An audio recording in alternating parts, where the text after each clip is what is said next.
Hey everyone, welcome to another exciting episode of the Scratch the Track podcast presented by the Dune Grim Show and co-produced by Mr. IVEST. I am the Dune. And I am Grim. And in the spirit of the season, we are going to talk about our top Christmas albums. Ooh, it's a good one. Of all time. You know, not just this year, just of all time. Yeah, not just this year's releases, not the top Christmas albums of 2021. Because I'm sure they're amazing, but... There's a lot of good ones out there. Obviously, we'll discuss Mariah Carey's because it's so good. No, we're not really going to talk about that, but I don't know. We just thought this would be fun. We've done our kind of like top fall albums. We've done our top winter albums, but it's cool to talk about, getting the holiday spirit and some top Christmas albums that some of them, Grim, are rare finds, wouldn't you say? A couple. Yeah, there's a couple that are maybe not on like your they wouldn't be in the end cap at your local grocery store. Yeah, or music store even for that matter, but yeah. So, do you want to start first? Do you want to get into one? Is there one on your mind? Dude, there's one on my soul. And I got to start out with a beautiful little LP that I found called James Brown's Soulful Christmas. Wow. And it's pretty awesome. It's got James Brown in a big Santa outfit there on the front. And then on the back, it says, it's got James Brown and a couple pictures. It says JB with his people. And then James Brown performing. And Marva Whitney, who is a dedicated soul sister. That is her title. And on this, we have such Christmas classics that you may or may not know. Kicks it off with Santa Claus Goes Straight to the Ghetto. That is a pretty good one. Soulful Christmas, Tit for Tat, Ain't No Turning Back, Christmas is Coming, Let's Unite the Whole World at Christmas. A lot of positive messages. Santa Claus Gave Me a Brand New Start. That's what ends it. Yep. That's pretty cool, man. That's pretty cool. Good find. Yeah, Good find. And the thing is, like, what you would expect of that time period, I mean, it's basically like James Brown's just amazing brand of funk with Christmas lyrics. And so for that, I love it because you get some good, screams in there. Sure. Oh, yeah. I mean, that's what he's known for. Yeah. And other things, but yeah. So, yes, I will take the next turn here. And I'm going to, it's an all-time classic. I feel like it's one we grew up with and a lot of people grew up with, and that is Mannheim Steamrollers' Christmas. Oh, dude, this table full of synthesizers behind me doesn't even give credit to just the modular beasts that they must have been using to create that thickness.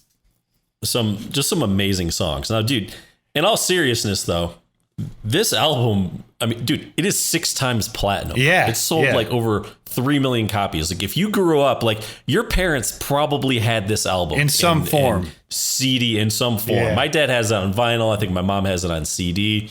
I have it in a digital format. But let me tell you, dude, I am going to look for it next time I go to the record shop. I wouldn't be surprised if you find it either.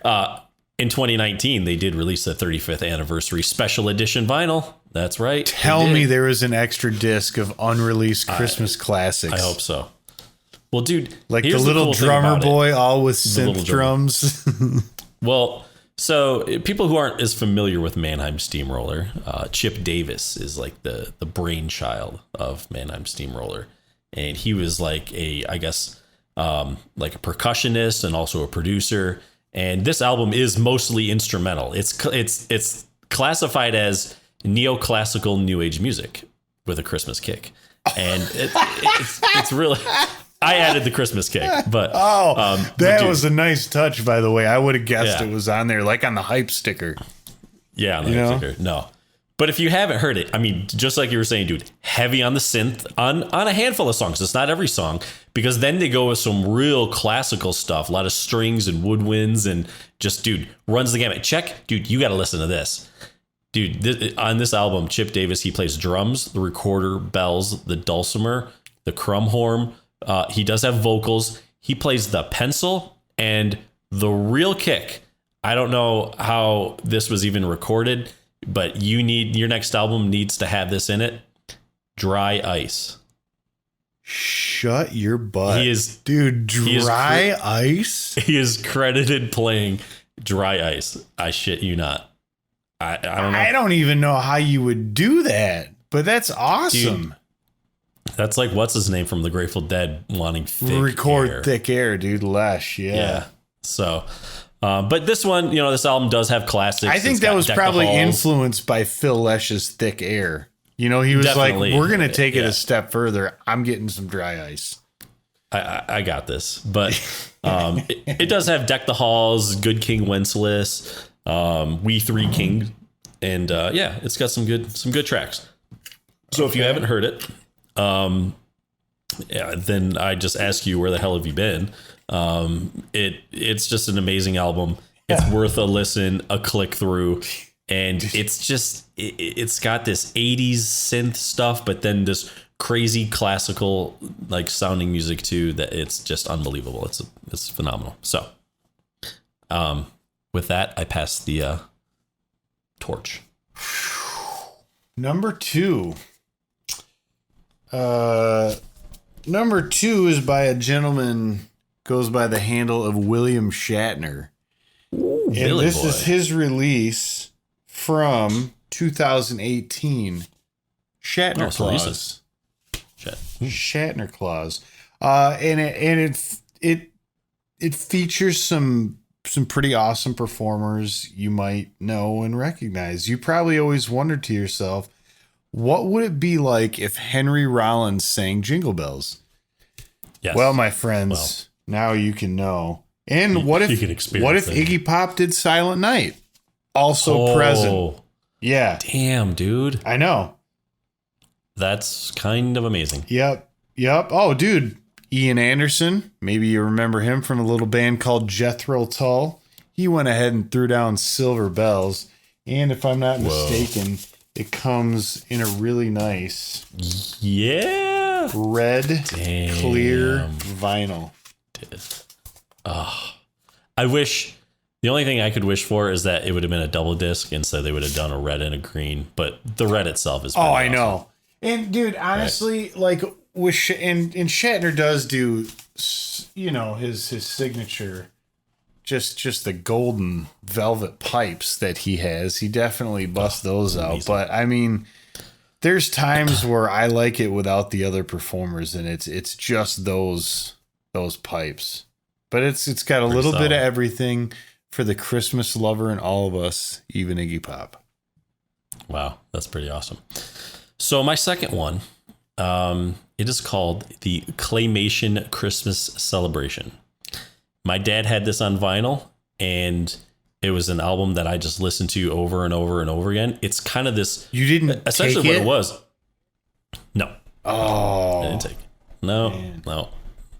But so essentially, I started doing more research about it.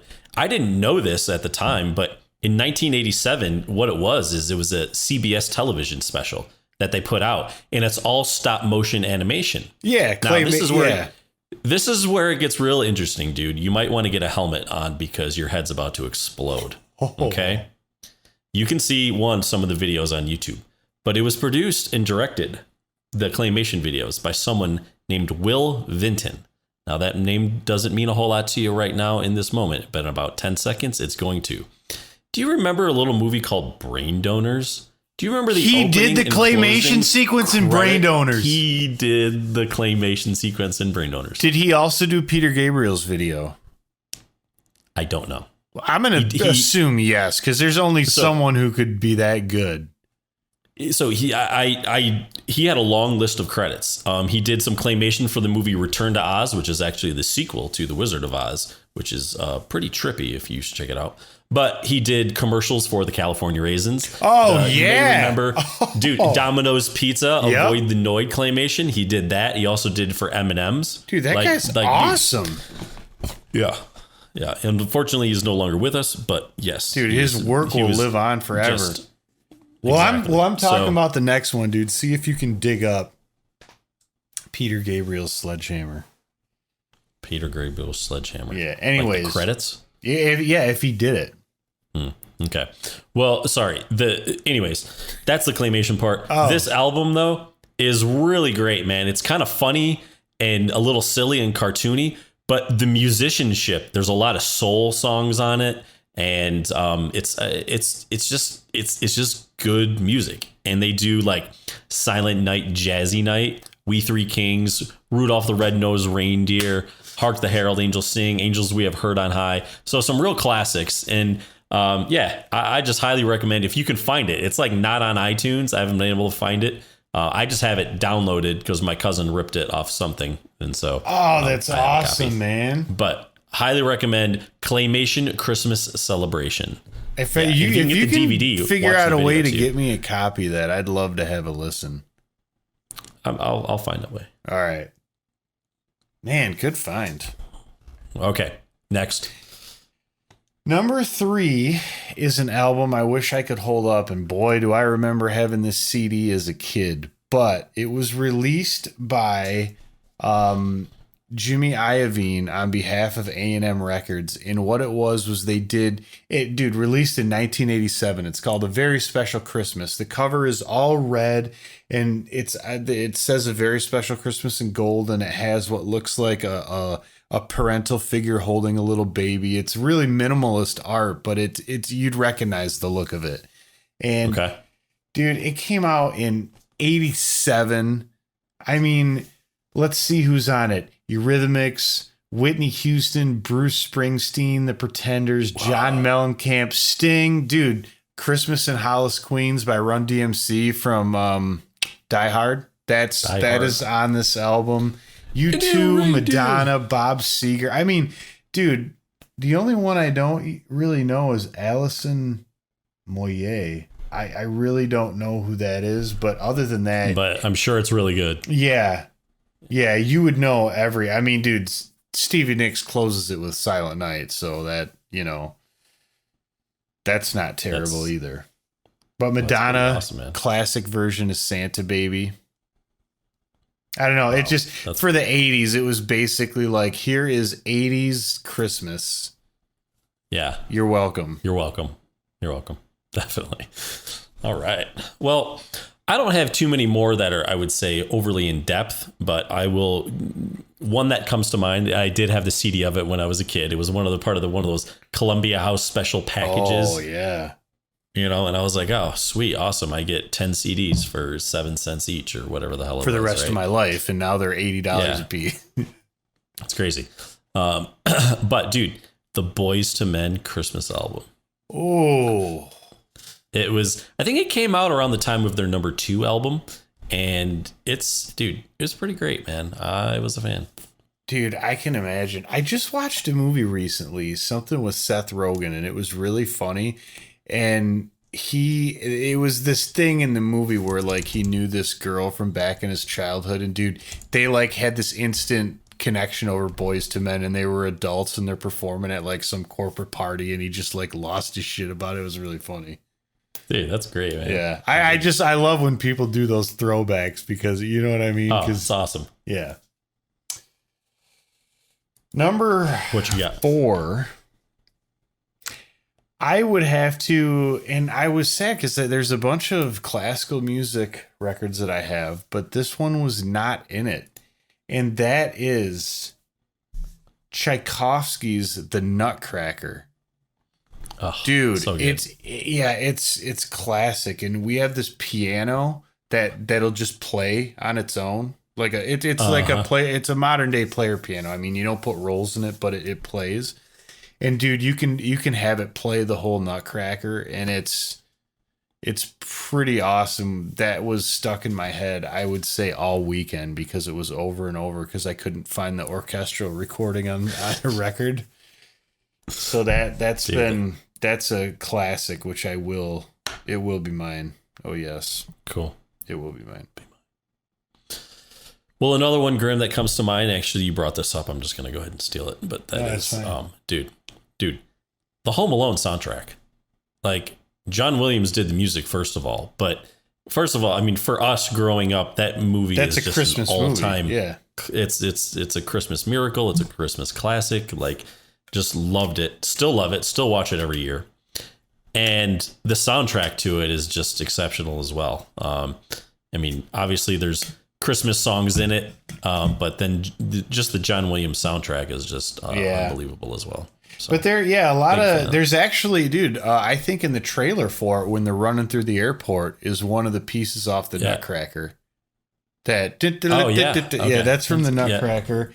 And then I think is that Patsy Cline doing Rocking Around the Christmas Tree, like when he's having the party. I mean, that's pretty iconic. Do you know the name of the song where it's the choir? Singing?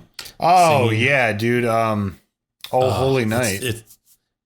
Like that version of it is badass. It's haunting. Like, holy hell. Yeah, it is. Yeah, that's why I like it so dark. I know. Yeah. I know.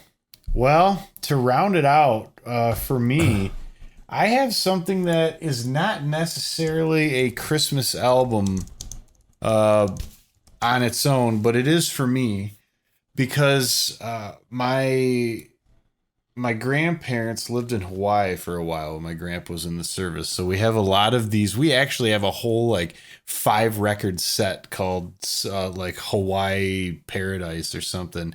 But this one is my favorite. And it is the Diamond Head Beachcombers Aloha from Hawaii. And it's like a whole record of the scene in Christmas Vacation where he's just, in the pool, the pool scene. Yeah, I mean, the chick's not there. But other than that, I mean, it's pretty much that scene, Wow. That's great. And that's one of my favorite scenes. And there's something about when it's snowing outside and it's cold and you put on the Hawaii music. There's something about that works. I don't know why. Yep. The contrast works. Well, I think I got one last one. I guess it's my turn. And growing up, yes, this was another Columbia House purchase. I did have this. Okay. And that would be called Christmas on Death Row. Oh! So, wow. 2004. It came out way before 2004 because I had it in high school. Yeah. But the remastered came out, I guess, in 2004. But yes, Death Row Records put out a Christmas album. And do you have any Nate Dogg and Snoop Dogg, the first song, Santa Claus Goes to the Ghetto.